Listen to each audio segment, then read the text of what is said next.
৭১ এবং ২৪ আলাদা কিছু নয়, বরং ২৪-এর গণ অভ্যুত্থানের মধ্য দিয়ে ৭১-এর যে স্পিরিট সেটি পুনর্জীবিত হয়েছে।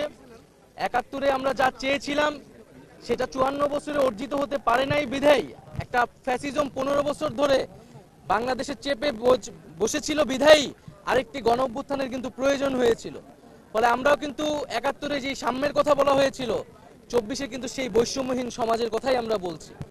ফলে যারা এটাকে আসলে পরস্পর বিরোধী বা মুখোমুখি করে দাঁড়া করাচ্ছে তাদের উদ্দেশ্য অসৎ, এবং আমরা মনে করি তারা ২৪-এর গণ অভ্যুত্থানকে, এই যে ছাত্র জনতার বিজয়কে প্রকৃতভাবে উপলব্ধি করতে পারেনি।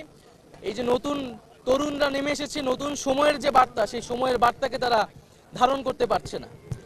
এবং আমরা মনে করি যে বাংলাদেশে বর্তমানে আমাদের জাতীয় নাগরিক পার্টির যে দাবি যে বিচার সংস্কার এবং গণপরিষদ নির্বাচন, আমরা মনে করি ঠিক সেই পথে গেলেই জাতির একটি উত্তরণ ঘটবে গণতন্ত্রের পথে।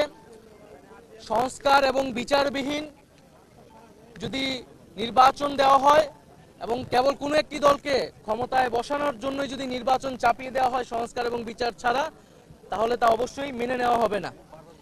এবং আমরা দেখতে পাচ্ছি যে পুরনো সংবিধান এবং পুরনো বন্দোবস্ত এবং ব্যবস্থাকে আঁকড়ে ধরে রাখার চেষ্টা করা হচ্ছে।